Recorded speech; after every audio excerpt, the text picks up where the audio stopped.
Segredo de família escondido no chão por várias gerações. Um ladrilho solto, uma inscrição secreta. A chave para um século de silêncio está prestes a ser girada, revelando uma verdade que muitos haviam esquecido. A chave antiga rangeu minimamente ao girar na fechadura, um som que pareceu ecoar a própria idade do casarão. Benício adentrou seu novo lar, um apartamento com a pátina do tempo impressa em cada detalhe, num bairro paulistano que se agarrava à sua história. Seus olhos de restaurador experiente percorreram o piso de ladrilho hidráulico da sala, notando quase de imediato uma peça desalinhada perto da janela ampla. Com a delicadeza habitual de seu ofício, inseriu uma espátula fina e levantou o ladrilho cuidadosamente. Virando a peça de cerâmica, o coração de Benício deu um salto contido. Ali, no verso desgastado, quase legível, uma sequência de símbolos e algarismos parecia sussurrar um segredo antigo. Não era um dano acidental, tratava-se de uma marca deliberada, oculta sob os pés de gerações. Quem teria gravado aquilo, e com qual intenção? A centelha da curiosidade, motor de sua profissão e de sua alma, acendeu-se instantaneamente, transformando a simples mudança numa inesperada jornada ao passado daquele lugar. Os dias subsequentes foram consumidos por uma busca silenciosa e obstinada. Benício mergulhou em livros de simbologia, vasculhou arquivos digitais de arquitetura da cidade, tentou correlacionar os símbolos com marcos históricos do bairro, mas o código permanecia impenetrável, zombando de seus esforços com seu silêncio cifrado. A frustração começou a roçar sua paciência, porém, a própria natureza esquiva do enigma o impelia a prosseguir. Aquela inscrição não era um acaso, era uma mensagem aguardando o decifrador certo. Numa tarde de sol brando, buscando um respiro na praça fronteira ao edifício, Benício travou conversa com Dona Aurora. A senhora, cujos olhos guardavam a vivacidade de muitas décadas e cuja memória era um arquivo vivo do bairro, discorria sobre as transformações locais. Entre lembranças, mencionou quase casualmente as histórias que envolviam a construção do casarão, passagens secretas, segredos de famílias fundadoras guardados em locais insuspeitos, ecos de um tempo de intrigas e posses. As palavras de Dona Aurora ressoaram, abrindo uma fresta na muralha do enigma. Túneis, segredos, locais inesperados. Benício visualizou novamente um dos símbolos do ladrilho, aquela espiral singular. Poderia ser um mapa disfarçado, uma indicação para um elemento arquitetônico específico, talvez uma passagem esquecida mencionada pela anciã? A conversa informal revelou-se uma bússola inesperada, apontando para uma interpretação física, e não apenas abstrata, daquele código silencioso e antigo. Movido pela nova hipótese, Benício passou a examinar a paisagem urbana com uma atenção redobrada, buscando conexões ocultas. Recordou-se de uma fonte antiga, relegada a um canto tranquilo da praça, mencionada por Dona Aurora como um ponto de encontro de outrora. Aproximou-se, sob uma camada de musgo na base de pedra, seus dedos encontraram uma marca familiar, desgastada mas inconfundível, a mesma espiral do ladrilho. Uma corrente elétrica de confirmação percorreu seu corpo. Estava no caminho certo. Sua crescente movimentação e perguntas discretas pela vizinhança não tardaram a chamar atenção. O senhor Valdemar, síndico do prédio, figura de semblante tenso e olhar perscrutador, interceptou Benício no corredor.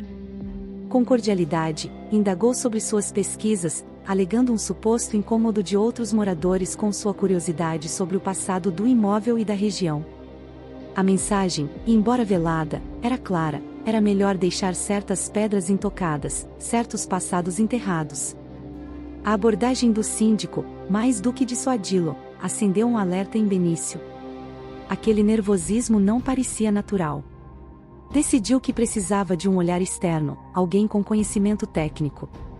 Buscou Liana, uma jovem historiadora cujo doutorado versava precisamente sobre a evolução urbana daquele distrito. Encontrou-a imersa em papéis no modesto centro cultural local.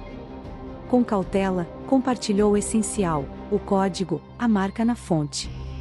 Os olhos de Liana acenderam com interesse profissional imediato. A parceria entre o restaurador e a historiadora mostrou-se uma combinação potente.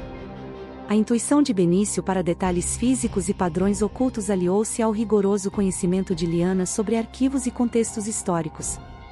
mergulharam juntos em mapas antigos, registros de imóveis, crônicas de jornais esquecidos. Conseguiram decifrar um novo fragmento do código, uma série numérica que, ao ser cruzada com um mapa de loteamento do início do século XX, apontava para um muro específico ali perto. O muro indicado ficava nos limites de duas propriedades antigas, uma estrutura alta de pedras desiguais, vestida por uma era espessa. Exatamente onde a coordenada apontava, quase na altura do olhar, outra inscrição surgiu, as iniciais AM e a data 1912. Enquanto examinavam a marca, uma sensação sutil de observação os envolveu, como se o passado ainda respirasse naquele beco silencioso. O mistério adensava-se, ganhando contornos mais definidos e talvez mais perigosos para eles. No dia seguinte, a abordagem de Sr. Valdemar foi mais direta, a polidez substituída por uma impaciência mal disfarçada.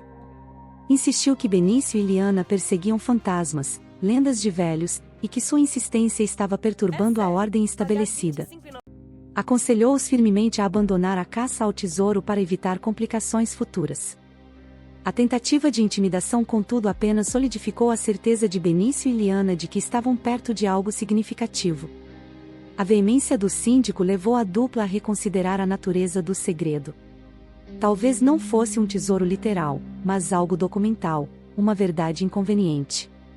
As iniciais, a data, a reação defensiva de Valdemar, as peças começavam a se encaixar em um mosaico de possível fraude, talvez uma antiga disputa de terras cuja resolução fora manipulada, um segredo que certas famílias locais, incluindo talvez a do próprio síndico, teriam interesse em manter sepultado sob décadas de silêncio. A data 1912 e as iniciais AM provaram ser a chave mestra. Liana, em sua pesquisa aprofundada, desenterrou a história de Américo Moraes, um antigo proprietário cujos registros de terra se tornavam nebulosos justamente naquela época. O último símbolo do código, semelhante a uma chave ornamental, não os levou a um local externo, mas de volta ao casarão de Benício, a uma seção do porão que constava nas plantas originais, mas cujo acesso sempre fora negado por Valdemar. Com esforço e discrição, conseguiram acesso ao compartimento esquecido do porão. O ar era denso, imóvel, carregado com o pó de décadas. Num canto sob tábuas apodrecidas, repousava uma caixa de metal notavelmente preservada. Ao abri-la, a revelação, não moedas de ouro, mas documentos amarelados pelo tempo, escrituras originais, correspondências, e o diário de Américo Moraes, detalhando a trama que o despojara injustamente de suas propriedades mais de 100 anos antes.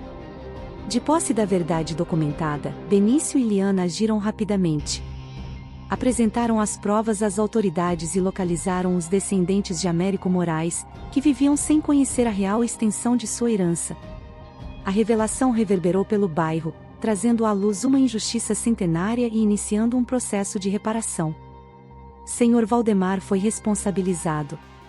Benício, mais que um morador, tornou-se parte da história viva do lugar, encontrando um propósito inesperado naquele lar antigo.